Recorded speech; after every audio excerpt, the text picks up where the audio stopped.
بسم اللہ الرحمن الرحیم۔ السلام علیکم۔ آج ہم پڑھیں گے سورۃ البقرہ رکوع نمبر 25۔ اردو ترجمہ روزانہ ہم آپ کے ساتھ شیئر کرتے ہیں۔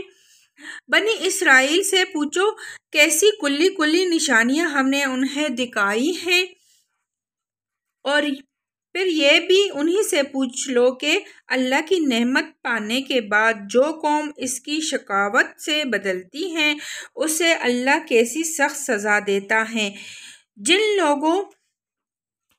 جن لوگوں نے کفر کی راہ اختیار کی ہے ان کے لیے دنیا کی زندگی بڑی محبوب اور دل پسند بنا دی گئی ہے۔ ایسے لوگ ایمان کی راہ اختیار کرنے والوں کا مذاق اڑاتے ہیں، مگر قیامت کے روز پرہیزگار لوگ ہی ان کے مقابلے میں عالی مقام ہوں گے۔ رہا دنیا کا رزق تو اللہ تعالیٰ کو اختیار ہے، جسے چاہے بے حساب دے۔ ابتدا میں سب لوگ ایک ہی طریقے پر تھے، پھر یہ حالت باقی نہ رہی اور اختلافات رونما ہوئے۔ تب اللہ نے نبی بھیجے جو راست روی پر بشارت دینے والے اور کج روی کے نتائج سے ڈرانے والے تھے، اور ان کے ساتھ کتاب برحق نازل کی تاکہ حق کے بارے میں لوگوں کے درمیان جو اختلافات رونما ہو گئے تھے ان کا فیصلہ کرے۔ اور ان اختلافات کے رونما ہونے کی وجہ یہ نہ تھی کہ ابتدا میں لوگوں کو حق بتایا نہیں گیا تھا، نہیں، اختلاف ان لوگوں نے کیا جنہیں حق کا علم دیا جا چکا تھا۔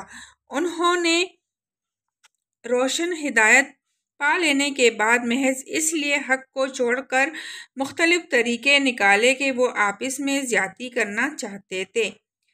پس جو لوگ انبیاء پر ایمان لائے انہیں اللہ نے اپنے اذن سے اس حق کا راستہ دکھا دیا جس میں لوگوں نے اختلاف کیا تھا۔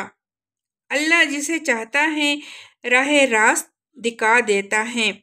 پھر کیا تم لوگوں نے یہ سمجھ رکھا ہے کہ یوں ہی جنت کا داخلہ تمہیں مل جائے گا، حالانکہ ابھی تم پر وہ سب کچھ نہیں گزرا ہے جو تم سے پہلے ایمان لانے والوں پر گزر چکا ہے۔ ان پر سختیاں گزری، مصیبتیں آئیں، ہلا مارے گئے، حتیٰ کہ وقت رسول اور اس کے ساتھی اہل ایمان چیخ اٹھیں کہ اللہ کی مدد کب آئے گی۔ اس وقت انہیں تسلی دی گئی کہ ہاں، اللہ کی مدد قریب ہے۔ لوگ پوچھتے ہیں ہم کیا خرچ کریں؟ جواب دو کہ جو مال بھی تم خرچ کرو اپنے والدین پر، رشتہ داروں پر، یتیموں اور مسکینوں اور مسافروں پر خرچ کرو، اور جو بھلائی بھی تم کرو گے اللہ اسے باخبر ہوگا۔ تمہیں جنگ کا حکم دیا گیا ہے اور وہ تمہیں ناگوار ہے۔ ہو سکتا ہے کہ ایک چیز تمہیں ناگوار ہو اور وہی تمہارے لیے بہتر ہو، اور ہو سکتا ہے کہ ایک چیز تمہیں پسند ہو اور وہی تمہارے لیے بری ہو۔ اب اس کی تفسیر پڑھتے ہیں۔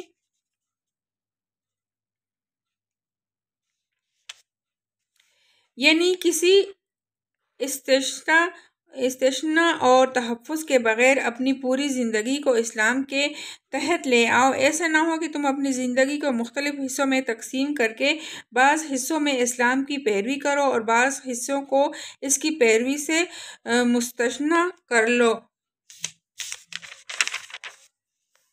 مطلب یہ کہ انبیاء تو جب دنیا میں آئے ہیں، انہیں اور ان پر ایمان لانے والے لوگوں کو خدا کی باغی اور سرکش بندوں سے سخت مقابلہ پیش آیا، اور انہوں نے اپنی جانیں جوکوں میں ڈال کر باطل طریقوں کے مقابلے میں دین حق کو قائم کرنے کی جدوجہد کی ہے، تب کہیں وہ جنت کے مستحق ہوئے۔